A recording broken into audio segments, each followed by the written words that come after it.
In this video, I would like to briefly introduce my own research using the regression discontinuity design. And the first paper is try to understand the effect of the copayment on children's healthcare utilization and providers' choice. So when you have the health insurance, you might need to, even you have insurance, you still need to pay part of the healthcare expenditure. That's so-called a copayment. And why we have this is because we don't want people who can freely use the healthcare. Because if that, they might just waste a lot of healthcare resources. So usually the health insurance still require the patient has to pay part of the healthcare expense. So that's so-called a co-payment. Okay. And the relationship between the co-payment and the children's the healthcare utilization, not only children but healthcare utilization in general, is not very clear because there's selection bias. Usually, if the health insurance company, if they know you have very bad health condition, they tend to charge you to let you pay higher copayment when you visit doctor. So usually you will find those who visit doctor more, but they tend to have health bad health condition. They usually will also have to pay higher copayment. So you will find in the data higher copayment actually make people visit doctor more.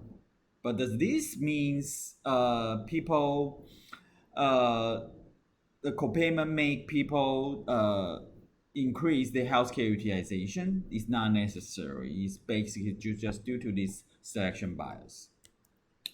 So the paper I discuss, I present here is we use the RDD design try to solve this endogeneity problem, this to try to verify this causal relationship. So in Taiwan, all the children under age 3 are completely free when you visit doctors. They don't need to pay any copayment either for uh, inpatient care and outpatient care service. Okay, so so we just compare the healthcare utilization for the children just before and just after their third birthday. And since these two group of people they have very similar age, their characteristics are also very similar. If compare the people who just one day after the third birthday, just one day before the third birthday, and the only difference is the children who are below the third birthday are below they're 3 years old, they don't need to pay any copayment when they visit doctor. But if they above they are older than third birthday, they need to pay the copayment. So and other things should be quite similar around the third birthday. So we can use this strategy to isolate any other confounding factor that might affect the healthcare utilization. So this is the copayment change. So this is the out-of-pocket expense. So in this case, it's the copayment plus the registration fee. So registration fee is the in Taiwan usually the clinic and hospital will charge this fee, and this you still need to pay even you are below the third birthday. And in Taiwan, our copayment is based on uh, the type of the hospital or clinic. So, for example, major teaching hospital like National Taiwan University Hospital, you need to pay higher copayment when you visit them. A minor teaching hospital, you pay a little bit less, and community hospital and clinic, you pay very little, like just 50 NT dollars when you visit clinic. So this make the price become very different for if you visit doctor, if you visit hospital before and after the the third birthday. For example, if you visit the major teaching hospital below the third birthday, before the third birthday, you don't just need to pay the registration fee, which is just $100, and you don't need to pay 360 NT dollars if you visit doctor before the third birthday. So that will make the price difference between the major teaching hospital and clinic are very similar before the third birthday. And right after the third birthday, they have to pay, the children has to pay the copayment, and which charge very differently depends on you visit teaching hospital or clinic. So for example, you visit the major teaching hospital, you pay on average around 400. But if you visit clinic, you just pay very little. So I also explore how does the copayment affect their choice of the provider, the healthcare provider. And this is just first show that the effect of copayment on overall outpatient visits. And you can see the y-axis, the horizontal axis is the days from the third birthday. So 0 means the third birthday, and minus means the days before the third birthday. And we follow the same children from 180 days before the third birthday to 180 days after the third birthday. So, and the y-axis is the number of visits per 10,000 persons. So you can see before the third birthday, they tend to visit doctor more because they don't need to pay copayment. And right after third birthday, they stop to visit doctor. So the decrease is around 4%, 5% decrease in the number of visits. And this policy is implemented after 2002. So before 2002, we also use the same data and draw the same age, and we don't find any discontinuity. So it's good if you have the previous year's data, before reforms data, and you also can show there's no discontinuity around the cutoff. That will be very helpful to persuade your readers. The discontinuity you find here is really represent the causal effect. And more interesting things is we also find copayment has very large impact on the patient's choice of provider. You can see this is the outcome here is the share of the visits for specific provider for major teaching hospital, minor teaching hospital, community hospital, and clinic. And you can see before the third birthday, since they don't need to pay copayment, so visit major teaching hospital and visit clinic, they actually pay very similar amount of money. So they will just directly visit the major teaching hospital or minor teaching hospital. And whenever they have to pay the copayment after the third birthday, they start to change to the low quality provider like community hospital and clinic. So the change is very fast. And also, we find the most change actually is due to the minor illness like common cold, something not very can be treated at the clinic. So that's also our finding. So that means the copayment actually play a very important role by screening the patient to allocate the people to visit doctors, visit the right providers. Okay. Another research is about the unemployment insurance. Okay. And this is trying to understand the effect of the extended unemployment insurance benefits on middle-aged workers' unemployment durations. And these effects is a key parameter when we evaluate the optimal UI, because we want to know whether the people, if they receive longer unemployment insurance benefit, whether can really help them to find a better job, or they just stay in the unemployment status for longer time and without finding a good job. and do not try to spend more time to find a job. Okay, so our RD design is we use the Taiwan has a very unique policy. They give more unemployment benefits for the worker whose age are above 45. And if they leave their job involuntarily, they are eligible for nine months of the benefit rather than the 6 months for those who just under 45. So compare the unemployment duration or reemployment wage for those who lose their job just before and just after their 45 birthday. And these two group of people, they are very similar, should be very similar since they are in the same age, just few days after 45 birthday, few days before 45 birthday. And family background shouldn't has any change around the age 45. So we make these two groups comparable. The only difference is one get 9 months benefit, one just gets 6 months.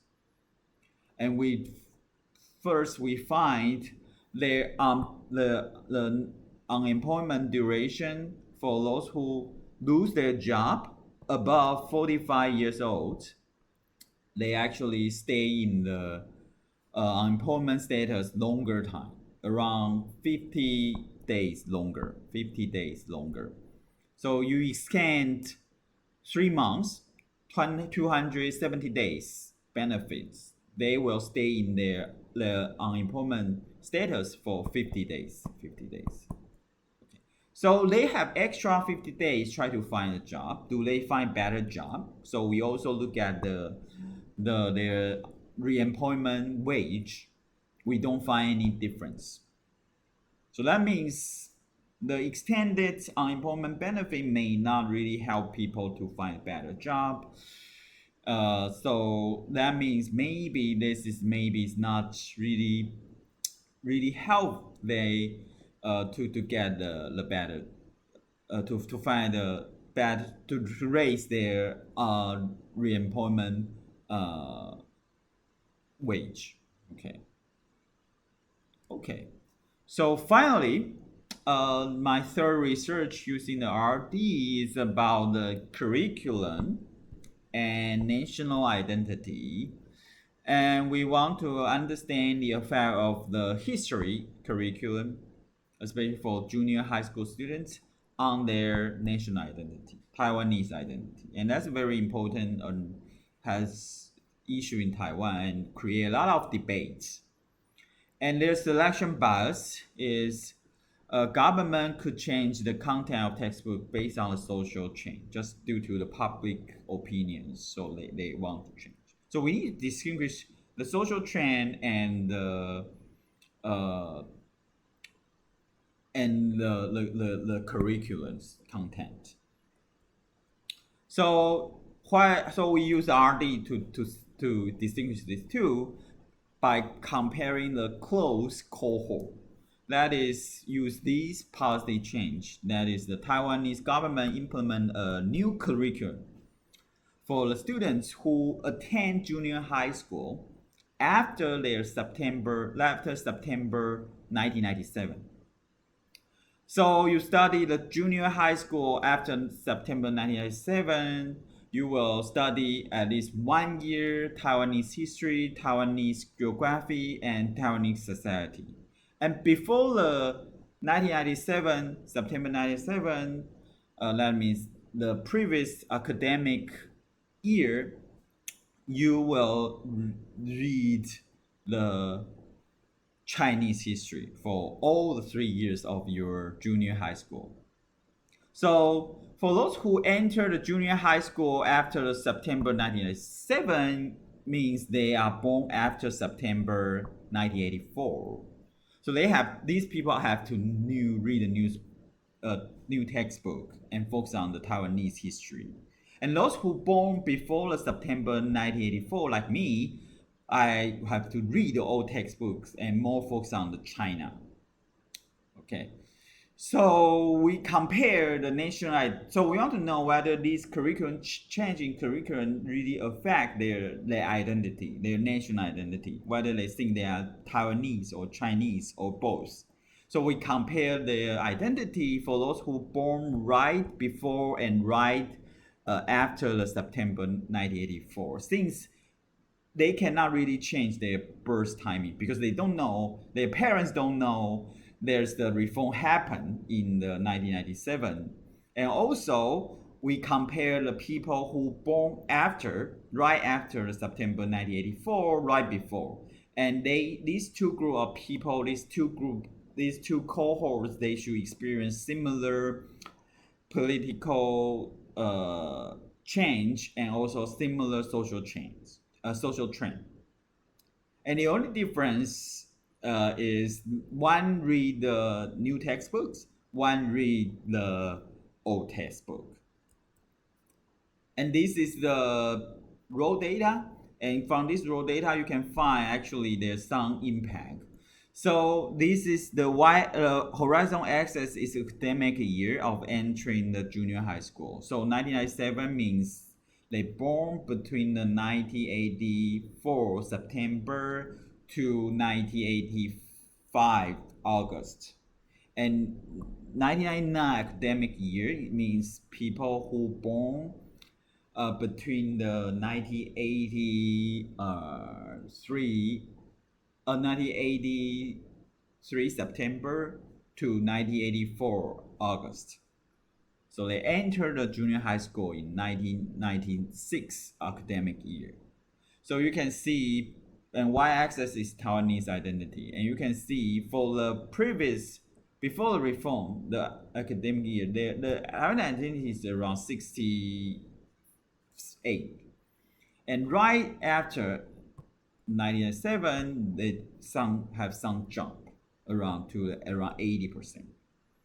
And we formally use RD design by use more fine, more precise birth cohort. So each dot represents the 3 months. And you can see, so 0 means 1984 September. And you can see right after the 1984 September, the Taiwanese identity has some jump. And this jump is represent around 80% increase in the 80 percentage points increase in their Taiwanese identity.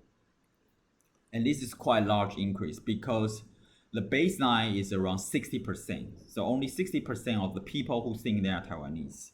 And this reform increased this identity, the share of who think they are Taiwanese increased to by 18 percentage points, almost 20%. So here's the concluding remark for the RD design.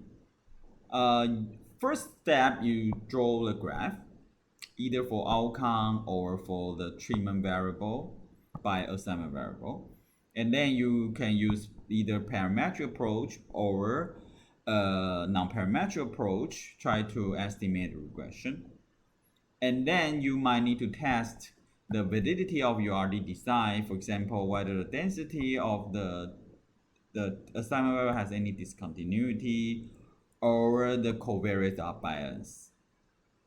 And you can also do some robustness check to see whether your result has any sensitive to the bandwidth choice and order of polynomial. Okay. And there are some reference you can read. The RD is still very popular recently, and they still have a lot of methodological development, and you can find from this book, and also some review paper. RD also apply to a lot of social science, political science, and economics. You can read this review paper to understand how people applied RD design to their fields. Okay. So that's all for the RD design.